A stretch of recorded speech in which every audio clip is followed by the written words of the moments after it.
alongside Brett Taveau, author of Unpacking Greatness, a Chiefs book you can find on Amazon.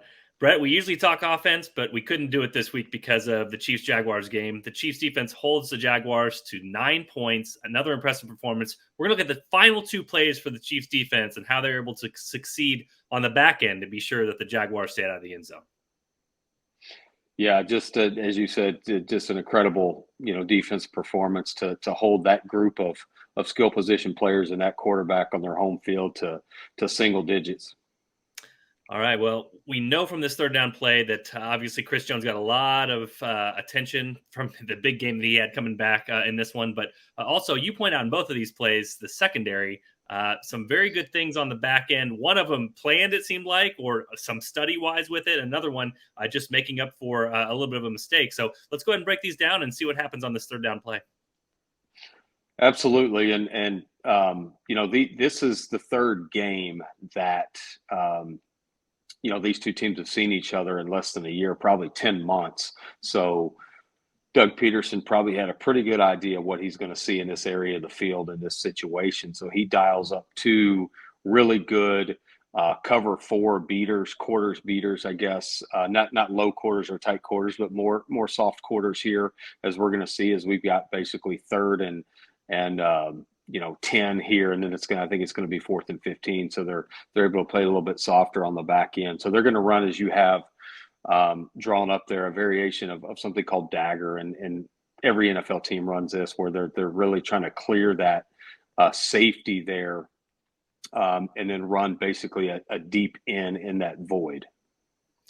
Real quick, Sky Moore, that's the one he got the 54-yard catch on. Was you're trying to run this safety off the one that's kind of by the arrow, and then you kind of have that deep in right behind him and trying to clear that guy out and have some room. And as you can see here coming through, the Jaguars actually had some room to complete this pass, or so it seemed.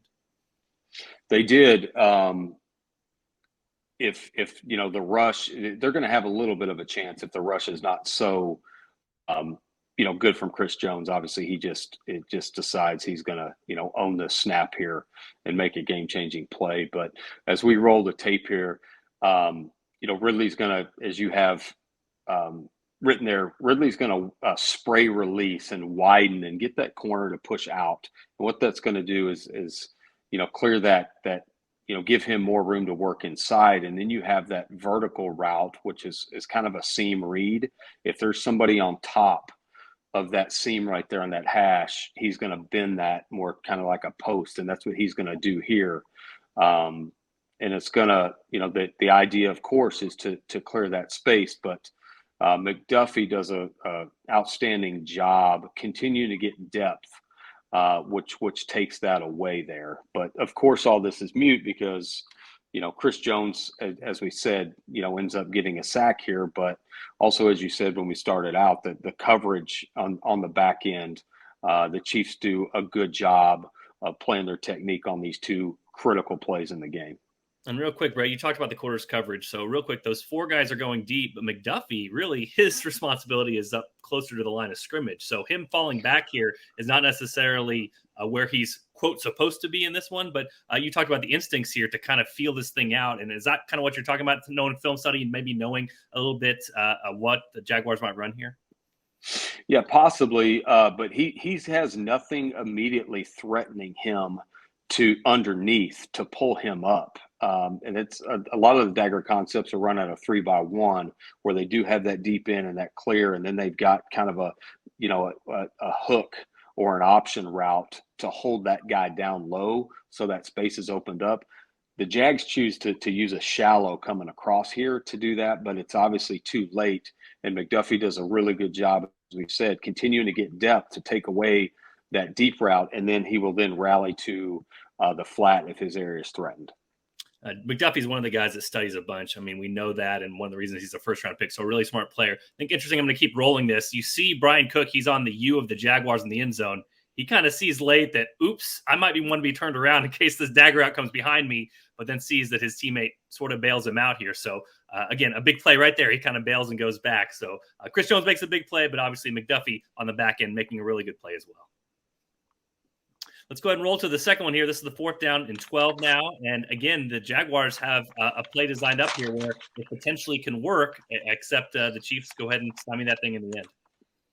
So, yeah, just before we roll the tape here, just kind of talk about this situation. This is extremely difficult, obviously, for an offense. You have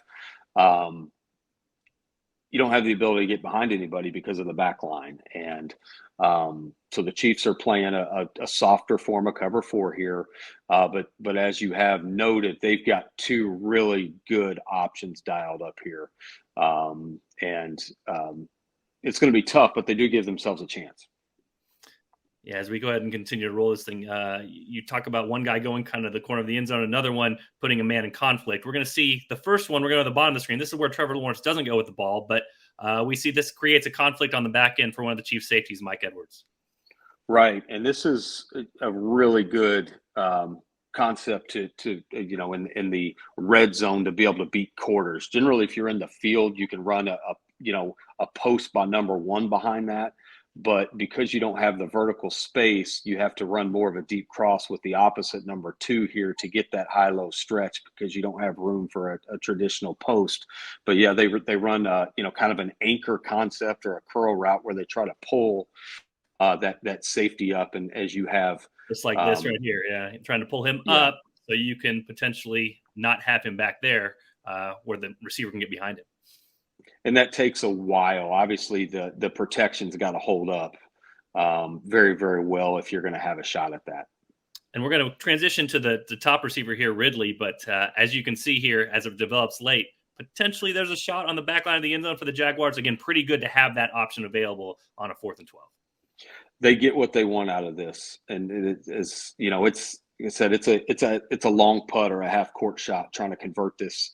But they do get, with this post corner route here, they do get Sneed's hips turned inside, which allows Ridley to be able to get back outside and win that space because of the way Sneed's hips are turned, it's going to take him a minute to turn his body and recover. And so what we see here, and Brett, you were talking to me about this, and I think this is fascinating and a good thing to talk about here. This is where Sneed plays out of phase very well, which is he's getting a little bit beat.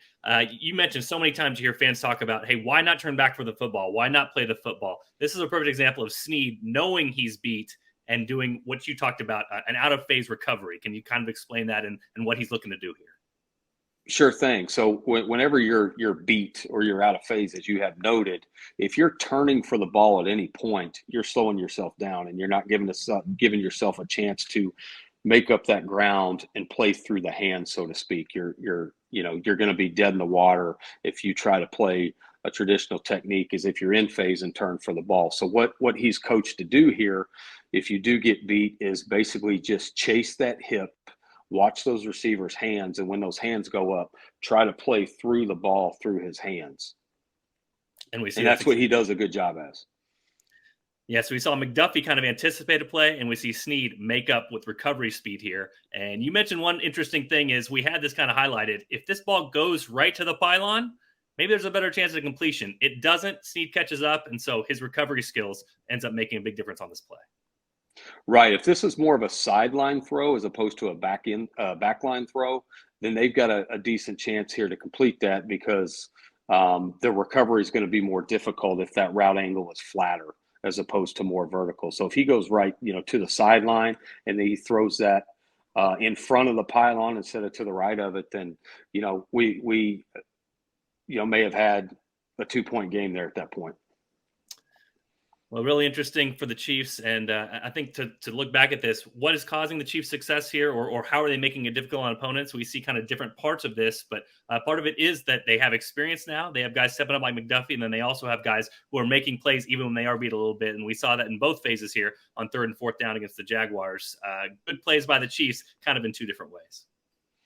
And we've talked a lot about Andy Reid's system with wide receivers, having to learn the entire tree, having to learn, the entire playbook so everybody can plug in at different positions within the offense. I think a lot of it is the same from a defense perspective, Spags does a lot. And in the NFL, you have to do a lot to survive. You have to be very versatile and have a big toolbox.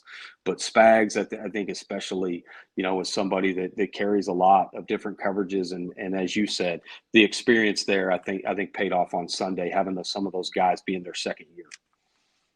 That's going to do it for the details this week. For Brett, this is Jesse. Be sure to tune in for another episode next week.